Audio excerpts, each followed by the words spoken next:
Mana tutyapti, lekin motorni ichi top-toza turibdi. Necha pullik rasxod bor o'rtacha? Mashina aytaylik, menimcha puli qiziq ko'pchiligi. Metanda haydalgan mashinada klapning kuyishi bo'ladi.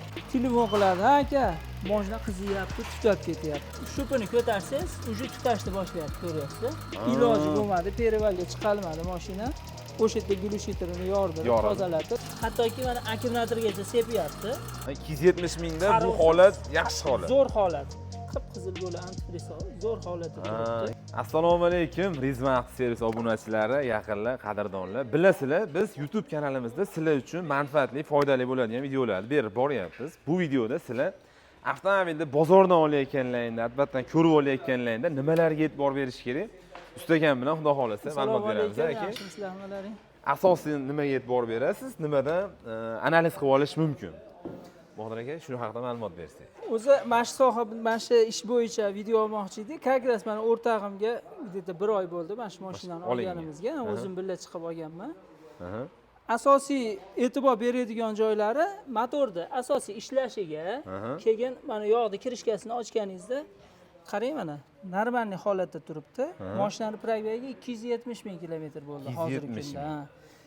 Yog' sistemalarini ichini ko'radigan bo'lsangiz, kamerani olib kelib ko'rsatdi. Egasi, bizdan oldingi egasi vaqtida yana yaqinroq ko'rsating. Ichi to'shni chiqsin. Vaqtida yog'ini alishtirib yurganidan dalolat beradi bu tozaligi. 270 mingda bu holat yaxshi holat. Zo'r holat. Qarovsiz qolmagan mashina. Keyin yana bitta qaraladigan taraflaridan antifriz sistemasi. Antifriz ichini olsangiz mana qip-qizil bo'lib antifriz zo'r holatda turibdi. Hech qanday nagar boshqa bo'lmagan. Arzon antifriz quymagan. Sovutish sistemasiga yaxshi qaragan dalolati bu. Yog'lariga ham vaqtida qarang. Bitta yurgizib qo'ysangiz yaxshi bo'lardi mashinani. Motorni ham eshitib, uni ham ma'lumotini beramiz. Mana sizlar uchun foydali bo'lyapti, yaqinlar. Kommentariya, like bilan qo'llab-quvvatlab va albatta obuna bo'lib qo'yinglar. Bu xudo xolasa boshlanishi. Sizlarga avtomobil bo'yicha hamma foydali ma'lumotlarni inshaalloh beramiz. Mashinasini mana klapin sistemasini qaraganingizda normal 270 ming kilometr yurganda endi nomiga boshlanishni boshlagan. Bu detonatsiyasi hozir. Bu motorlarda hozir hamma biladi. Bo'lish tabiiy narsa.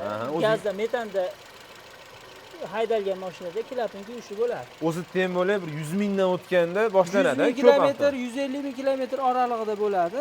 Bu mashinamiz 270 ming yurgan.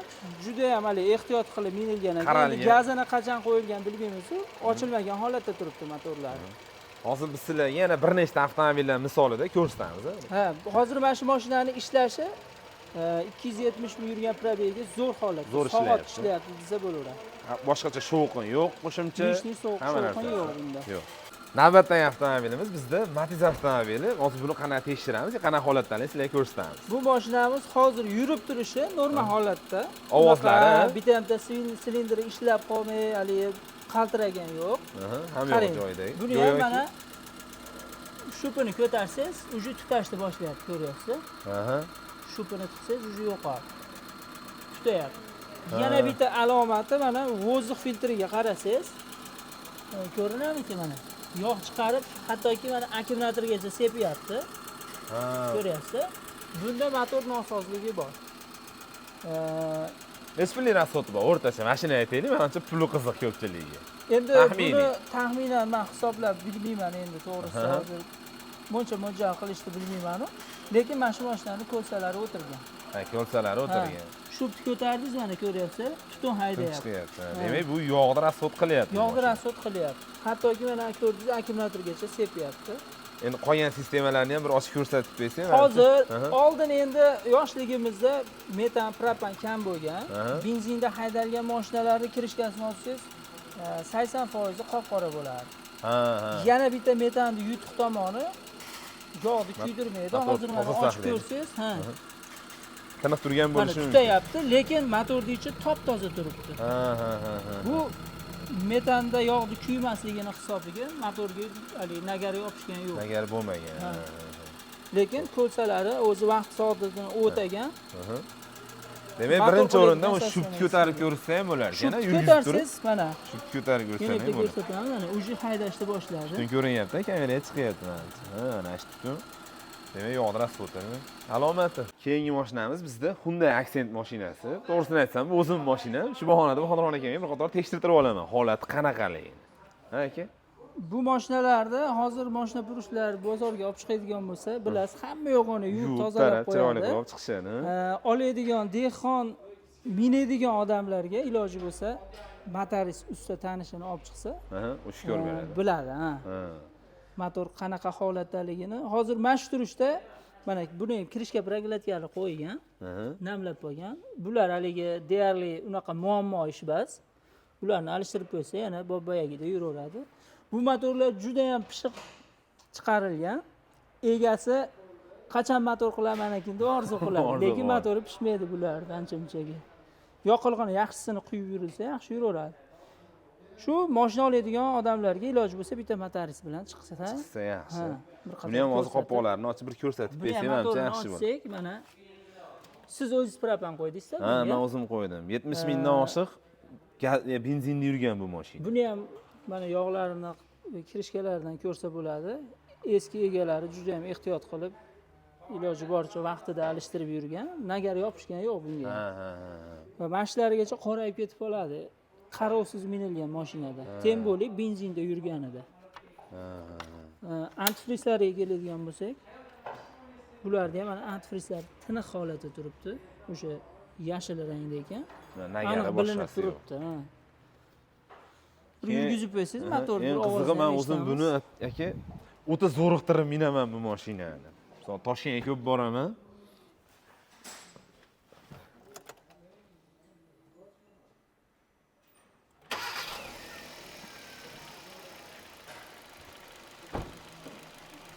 Bu motorlarda ishlashiga gap bo'lishi mumkin emas. Hozir ham tiniq holatda turibdi. Necha ming yo'l bosib o'tdi? 145 ming. 145 ming kilometrda.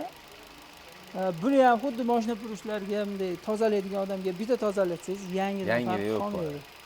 Juda ham ehtiyot qilib minilgan ekan bu mashina. Eng asosiy tavsiya xullas motorist bilan chiqishsin bozorga. Albatta, hozir ko'pchilik o'zi baribir tushunmaydi. Bir qator motorist ustalari bo'lsa yoki olgandan keyin dogovorda shunaqa bo'lish kerakki, men motoringni, hadovoyingni bitta ko'rsatib olaman. Kuzugini o'zi shunaqa bo'lyapti-ku, ko'rsatib olgan yaxshi. Shunaqa. Endi hali birinchi bizgilar uchun, birinchi ko'rishlaring uchun o'zlaring mana shunaqa ko'rib olishlaringga tavsiya berdik. O'zimizda yana bitta kecha bo'layotgan voqea. Ahadjon elektrikimiz tanisiz. Toshkentga bitta jiyaniga Matiz olgani borishdi. Aytayapti, ular boraman. Matizda olishdi. Motor qilingan, bozorga chiqqan pashti. 400 kilometr yurib yurmagan mashina motordan kelgan. Perivalga haydadi. Mashina o'ta ham motorga muhtoj bo'lgan mahalla motor qilingan. Vaqti kelib, o'sha srogidan o'tib ketganda telefon qiladi, aka, mashina qiziyapti, tutab ketyapti. Nimaga tutadi? Motordan endi chiqibdi. Motorni yuvib tozalashgan tutyapti. Oxiri bo'lmabdi. Shunaqa darajada yog'i yeganki, orqa gulyshitrda Matizlarda siz bilasizmi, yo'qmi? Hali junga o'xshagan narsa bilan qoplangan ichi. Ashini ichi yoqqa to'lib ketgan. Havo sistema gulyshitrdan havo chiqish sistemasini to'sib qo'ygan. Iloji bo'lmadi, perivalga chiqolmadi mashina. O'sha yerda gulyshitrni yordirib, tozalatib, mana bugun ertalab yetib keldi. Kecha shomda chiqqan yo'lga. Shunaqa vaziyatlar ham bo'lib turadi. Bo'lishi mumkin. Uzoq yurib yuborilgan, yog' yeb bo'lgandan keyin, hozir bularda bizni devolarchi Gentra Cobalt, Nexus'larda bilinmaydi-yu, Matiz, Damas, eski mashinalarimizda gulyshitrgacha yog' chiqarib yuboradi. Orqa tomondan gulyshitrda qarasangiz, o'sha namlab qoladi, qurimaydi u yog'. Unisiga ahamiyatli bo'lsa e'tibor berish kerak. Yaqinda o'ylaymanki, tavsiyalarimiz sizlar uchun ma'qul bo'lyapti. Kuzovni detallari qanday ko'rib olish haqida ham alohida video qilamiz. Like bosib, obuna bo'lib, qo'llab-quvvatlab turasizlar. Salomat bo'linglar. Sizga ming katta rahmat. Joninglar sog' bo'lsin.